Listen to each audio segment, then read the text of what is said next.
no matter how long it may take us to overcome this premeditated invasion, the American people in their righteous might will win through to absolute victory.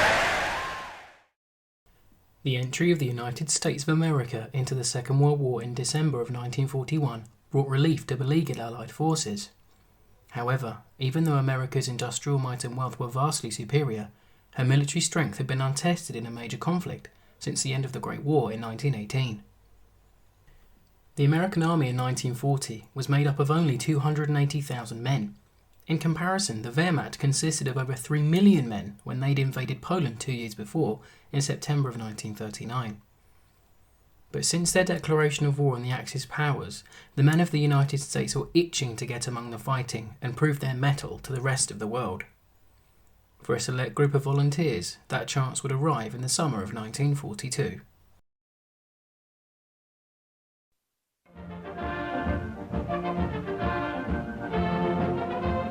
America goes to war.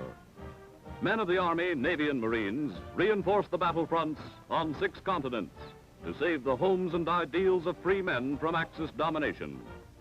In Ireland, United States fighting men who have safely crossed the submarine-infested Atlantic strengthen their ever-increasing ranks. Yanks on the march on Irish sod. In May of 1942, men of the 34th Infantry Division and the 1st Armoured Division were stationed in Ireland for training and manoeuvres when a message was posted on a bulletin board. It asked for volunteers for a new unit to be trained to become a British commando-type force. The call was answered and 2,000 men signed up for the new initiative. The man entrusted with overseeing this new unit was William Orlando Darby, a lieutenant colonel from Arkansas. By June 1942, Darby had been promoted to major and was appointing officers for his new unit. Volunteers were interviewed, and men with experiences in pursuits such as scouting, climbing and demolition were sought out among the candidates. Formed in June 1940, the Commandos were known worldwide as Great Britain's fighting elite, known for their bravery under fire and ruthlessness in face of the enemy. The Green Berets made their mark on every war front. Their blood has enriched the soil of every country where the enemy was to be found. France, Holland, Germany, Italy, Greece, Burma, North Africa. They hunted out the enemy and hit him hard. Their daring sorties across the Channel were an inspiration and an unfailing source of hope to the oppressed peoples of the occupied countries. Winston Churchill said this upon the Commandos formation: "Specially trained troops of the hunter class who can develop a reign of terror down these coasts."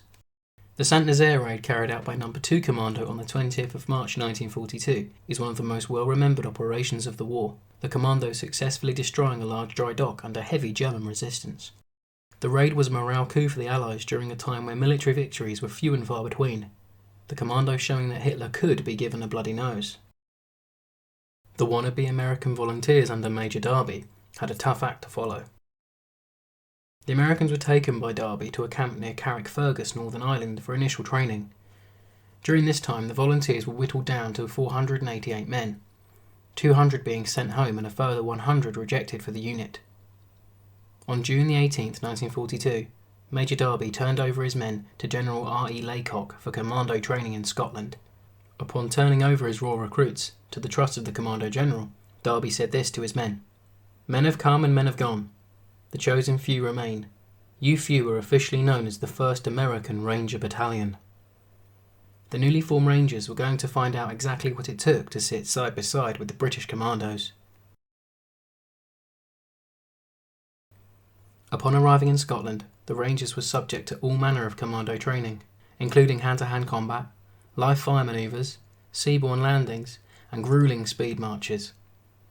A Newsweek magazine article from the 31st of August 1942 printed this about the Rangers' experience of commando training.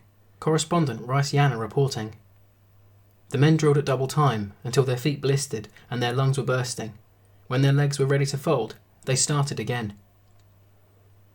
During this period at the Commando Training School, the Americans were equipped with the new M1 Garand semi-automatic rifle, the US military being the first nation to adopt a semi-auto rifle en masse.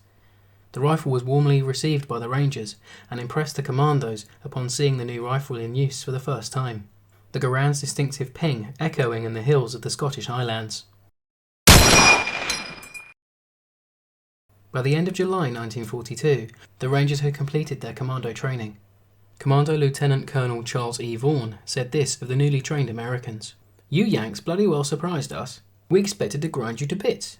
Instead, some of my best commando instructors have been hard put to keep up with you. A cracking good bunch, you Rangers." The 1st Ranger Battalion were ready for action, and they wouldn't have to wait long to see their first combat. Many reasons have been given for the raid on Dieppe in August 1942. Some feel it was to gather intelligence on the effects of German coastal defences. But the more accepted view of the raid is that it was an effort to create a second front, taking the pressure off the Red Army fighting in the east and give Stalin some respite that he'd been looking for. The raid was to be led by the 2nd Canadian Infantry Division, with No. 4 and No. 3 Commando providing support to the flanks of the main Canadian force. The Commandos had been tasked with dealing with the Hesse and Goebbels coastal batteries that would be a threat to the naval raiding fleet if not dealt with. 6 Rangers were attached to Lord Lovat's No. 4 Commando that was to knock out the Hesse battery, landing at Orange Beach. Meanwhile, 40 Rangers were with No. 3 Commando for their assault on the Goebbels battery, landing at Yellow Beach. Another 4 Commandos were attached to various Canadian units for the raid. The Rangers aboard the raiding fleet chose not to change into the British battle dress offered to them, Sergeant Alex Seesma saying that, "We're going to wear American uniforms. If they get me, they'll know I'm a sergeant and an American." However, the Rangers attached to Lord Lovat's No. 4 Commando would don the British cap comforter, the woolen hat that was synonymous with the Commandos. At 2:30 a.m. on the 19th of August 1942, the Commandos and Rangers embarked onto their landing craft and made their way from New Haven towards the beaches of Dieppe. The Rangers were about to see combat for the first time. Landing craft of No. 3 Commando were caught up between a German convoy of E-boats escorting an oil tanker. A star shell went up over the flotilla at 3:47 a.m, illuminating the British ships. The German E-boats shot up the Commandos' LCTs, with Ranger sniper Charles Grant saying that he never got a chance to hit anything as he never made it to shore. His landing craft being hit by German fire, throwing him into the sea. He was later picked up by a British destroyer, along with other shipwrecked Commandos. Many of No. 3 Commando's ships were badly damaged and limped back to New Haven. With their element of surprise gone, the raid on Goebbels' battery was called off, but unbeknown to the High Command, a small number of No. 3 Commando's LCTs got away from the E-boats and thundered on towards their objective. 7 landing craft in total made it to the landing beaches. 120 men landed on Yellow Beach 1 and 20 men landed at Yellow Beach 2. Only a handful of Rangers landed with No. 3 Commando, the rest being forced back to New Haven. The Commandos and Rangers that did make it ashore started to try and complete their part of the operation. The men at Yellow Beach 1 fought their way inland and were met with resistance from the German garrison of the Goebbels battery. The Commandos were quickly pinned down not far from their initial landing points. With the enemy firing on them at all sides, the British and American troops decided to fight their way back to the beaches and wait for British ships to evacuate them.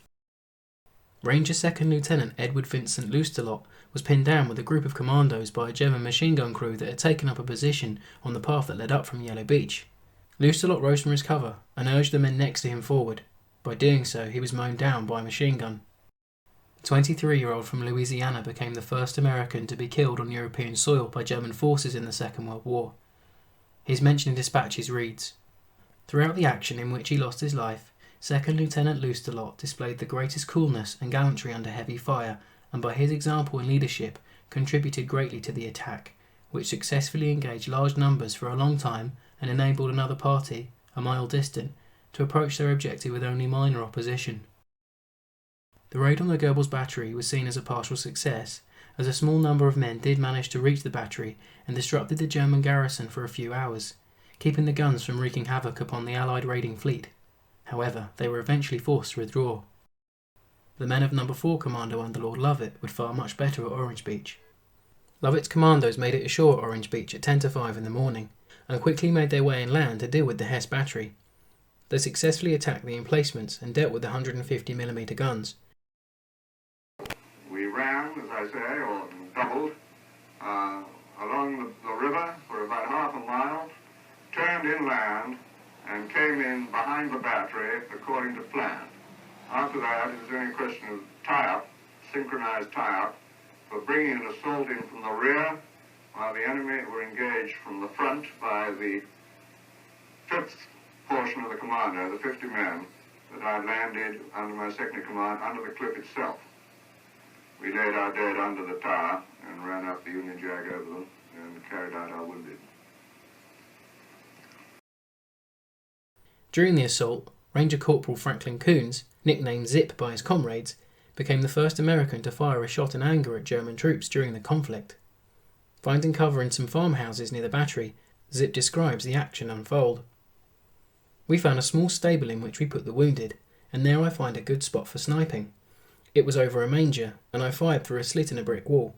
I'd not been there long when I saw the German battery receive a tremendous plastering by shells from the mortars." For his actions during the raid, Zip was later awarded the Military Medal, one of the few foreign men to win the British Medal for bravery. Born in Sway City, Iowa, his local paper, the Globe Gazette, reported this on the 24th of August 1942.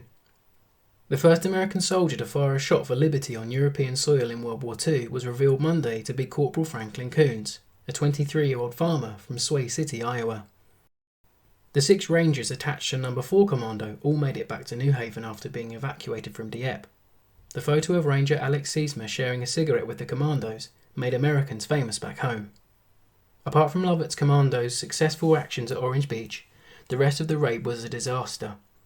The main Canadian force being badly shot up on the beaches of Dieppe, their Churchill tanks were unable to move through the shingle and broke down and were sitting ducks for German anti-tank guns. Of the forces that did make it ashore, they were quickly overwhelmed and forced back by stiff German resistance.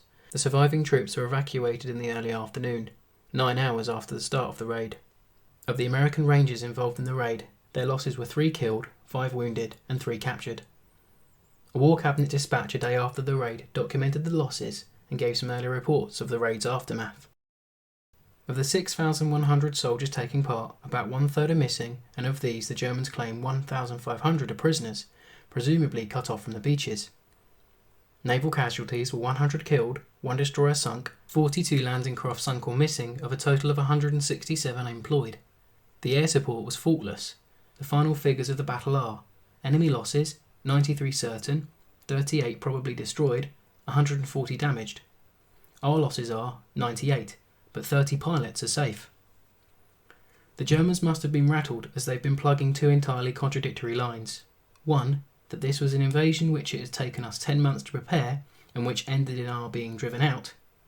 2, that this raid bears all the signs of having been hastily conceived in 4 or 5 days as a result of instructions received from you after visiting Russia. In the years that followed the raid, it became a what not to do type case study, being used by the Allied forces to aid the preparations of Operation Overlord in 1944, ensuring the same mistakes would not be made again. For the Rangers that took part on that fateful day, their efforts have almost been lost to history, with operations such as the capture of Pointe du Hoc on June 6, 1944 springing to mind when the regiment is mentioned. If not for those brave and determined volunteers who answered the call in 1942, one of America's most famous fighting forces may never have been created. As the famous saying goes, Rangers lead the way.